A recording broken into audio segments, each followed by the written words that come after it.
a place is insecure, we take more time on the road trying to like navigate or dodge some certain areas we feel is not safe for our goods to pass, for our farm produce to pass. So this it delays some of those times and the shelf life of those was the crops. For example, Okay, okay. tomatoes. Sometimes when Tukuma, please, let me take you from there a bit before you move so far into because you're giving us a step-by-step basis on which consumption can be moved, to production and the step-by-step basis of production as well.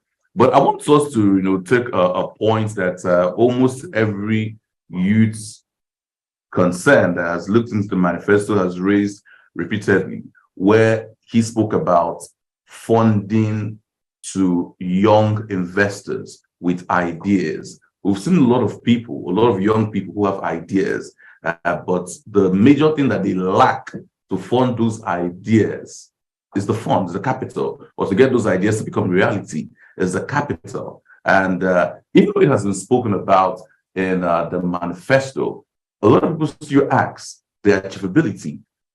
Can let's say out of 200 million youths, we have a million with ideas. Definitely, maybe not different ideas, but we have at least 100,000 with different ideas that could take Nigeria to the next level. How can 100,000 youths be funded? Is it an easy task? yeah, so we live in the courses now. We're going to different factors that allow us to still remain in the consumption phase. The cost of governance is huge, paying unnecessary things, subsidizing some things. So when some people, like, let's take pilgrimage, for example, might be a controversial issue as well because we attach so much to religion. But I see no reason why we subsidize people going on their religious ventures. Like, yeah, the pilgrimage board, you give them forex at least, and business guys don't see. So we spend money to subsidize the forex for those people, and it's not productive in the long share. So that is a huge factor in consumption. We subsidize. The issue of subsidy is is is an emotional one because it's going to affect all factors. But we can't keep paying this money to people. In this last year, the subsidy it should be fraudulent because we can't be paying three times the amount we've been paying for subsidy, and yet the country is still with it. So that money is being paid to some people, and that is a huge chunk. That's about 8 trillion. So when you reduce such, you reduce that level of corruption. You've saved a lot to invest in people. And so if we talk about the areas that we don't need huge investments in some areas, like just throw money around. Like I gave instances of logistics, how to move produce from one place to another, food storage. These are key sectors to grow one sector. So when you give them, okay, yeah, we give you access to foreign exchange, it is not free. But because you're giving them that access, you've reduced what's the name, the bottlenecks they face in the ports in trying to import their raw materials. You've almost subsidized it. So in the United States, they subsidize fertilizer because it's a factor of production. When For you have cheap production. fertilizer, it makes you to produce more. And when you produce more, you export more. You understand? So, but we are not subsidizing factors of production. We are Mm. subsidizing living costs. Okay. We are subsidizing people's way of life because I see no reason for me subsidizing people's personal ventures. I think I concur with you there, but let's move away from that quickly and move to what I believe should be your own field, since you're heavy on research and strategy. The world today is investing in areas surrounding science and technology, generally STEM, called STEM, science, technology, engineering, and mathematics. And We've seen even schools in the what I also call the progressive countries place very good scholarships to encourage students to move towards finding a career path in science, technology, engineering, or mathematics field. That is also enshrined in Mr. Peter Obi's manifesto. Please, could you throw more light on that and how that would be able to grow the Nigerian populace in terms of gearing towards production and leaving the consumption mentality behind? Yeah, so the major factor in production of moving a developing country from one stage to another is education. Research are all forms of education. STEM are all forms of education, basic, tertiary, yeah. So in terms of the basic, which involves the primary and the secondary, so more interest should be given to vocations and or so these are different fields.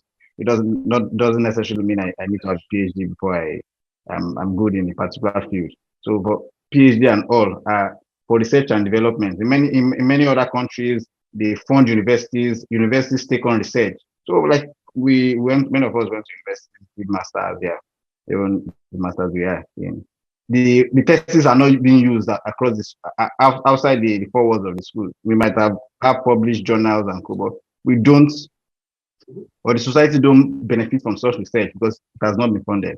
And looking at Mr. P2B's manifesto, he talked about increased funding for education. We've seen what he did for education. The basic education, yeah, which is primary and secondary, under the purview of the state government, which he was then, and he did marvelously well then and funded it. Now it's coming to be a president where tertiary institution is also involved in his purview. So which means that the country is going to invest more in research and development. And when you invest more in research and development, you try when you research, like I said, research is finding problems that exist and trying to solve those problems. When you solve a problem, you find a new problem. Research doesn't end, it's cyclic, it goes round. So when you solve a particular problem, you find a new problem. Like when the problem of communication, basic communication with phone, there was research that made it to be internet.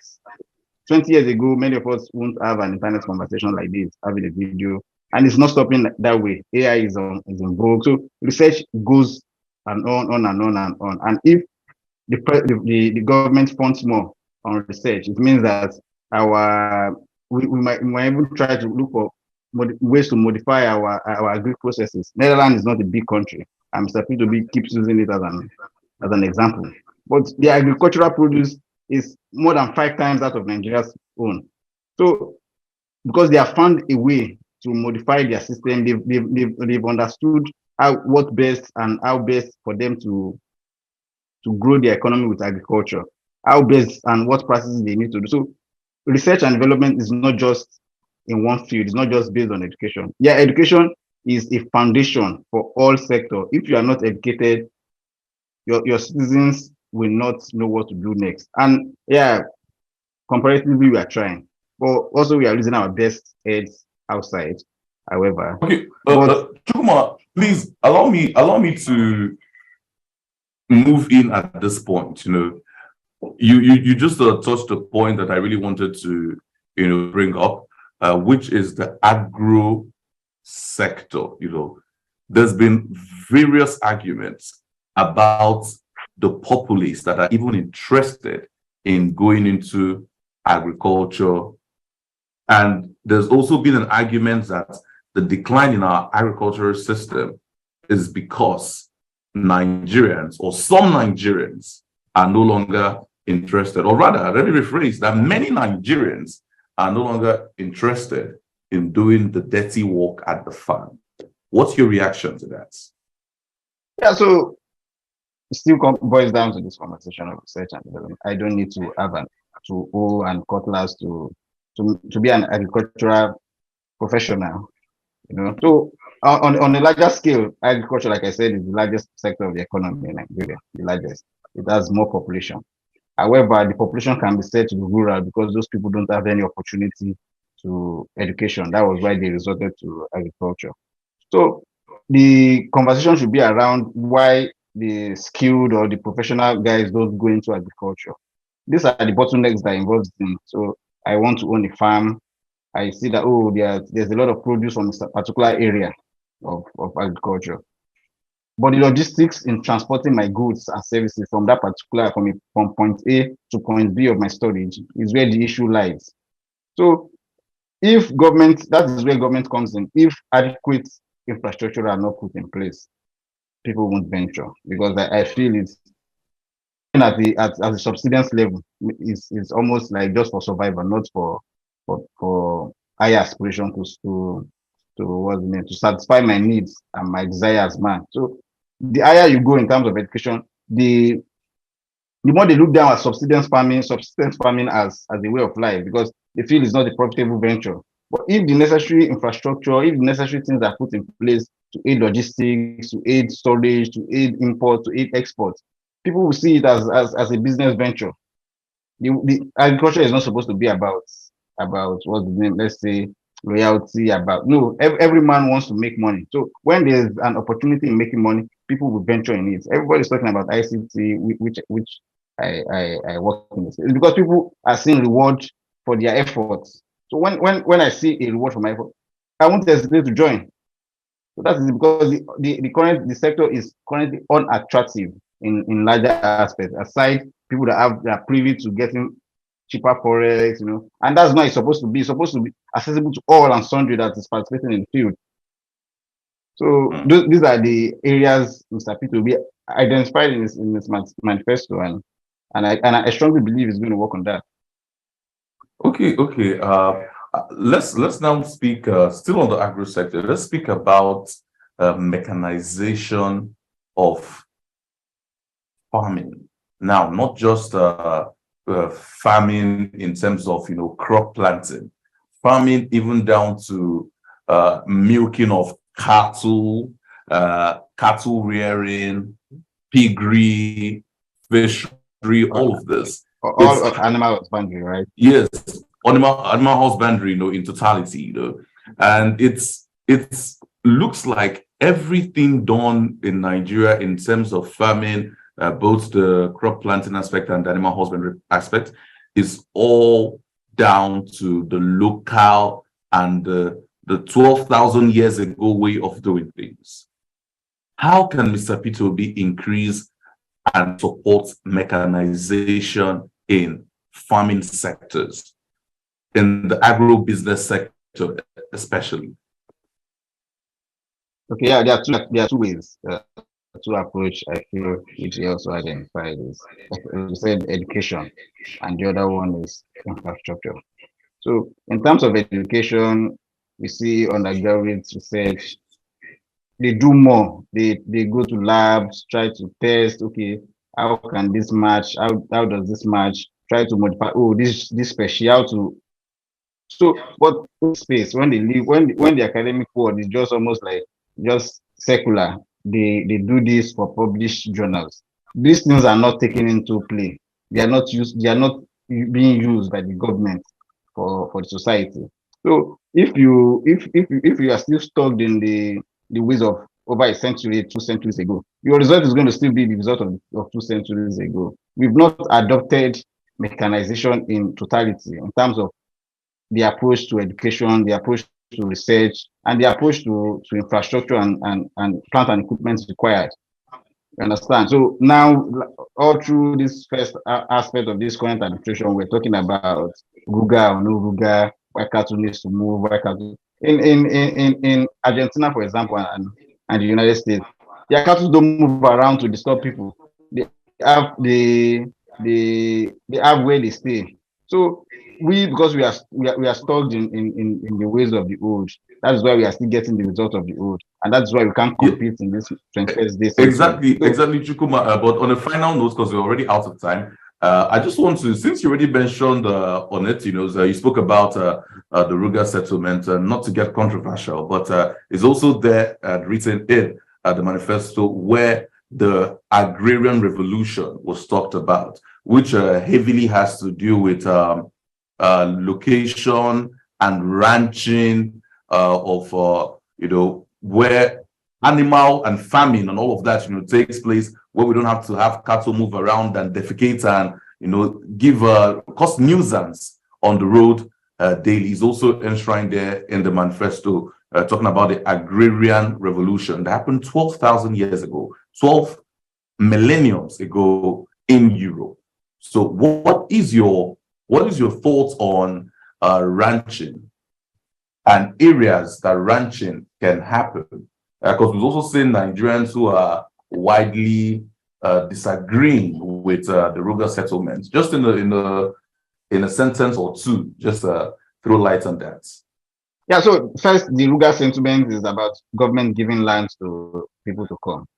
People's approach was that government shouldn't give those land to different people if you want to. Just like if I want to open a shop, I don't ask the community to just dash me land. I go and buy it from those companies. So people's approach was that no, these people are doing business like me and you, and should also go get their farmland by themselves. So, however, in terms of governments, like I said, subsidy, it doesn't necessarily mean give them money. Governments purchase those land. It gives people that are interested.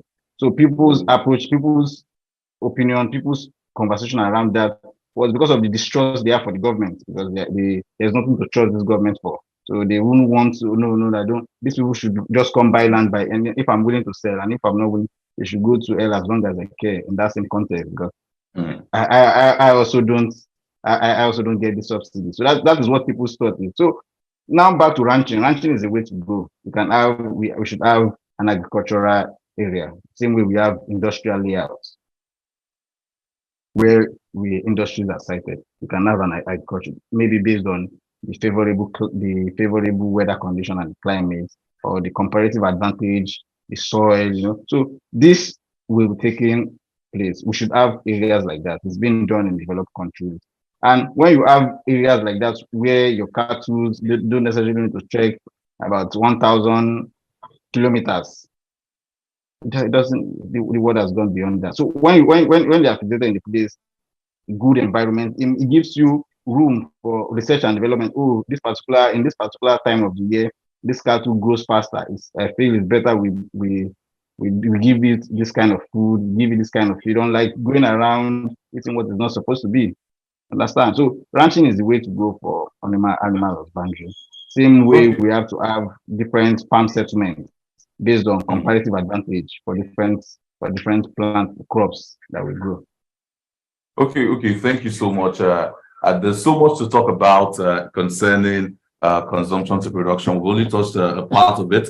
Definitely, I would love to have you back some other time so we could discuss at length and throw more light to Nigerians who are listening right now, so they can understand why Mr. P2B is the best choice to grant all of this, and how content-filled the manifesto is in terms of handling issues and problems in Nigeria. Thank you so much, Mr. Mwabweze Chukuma, who is a strategy analyst and also research analyst, and he has been able to throw very strategic and resourceful analysis on the part of the manifesto. Thank you so much, and hopefully we'll have you again on the Possible Nigeria. So right now, ladies and gentlemen, thank you. We're about to end the show. Myself and Chooks. Yeah. Chooks, it's always amazing doing this with you. Thank you for hanging on the side with me while we do this. So right now, that's the end of the Possible Nigeria. Obidati updates comes up at exactly 10 a.m. Please don't go nowhere. Live it out right here on Obidati Family Television.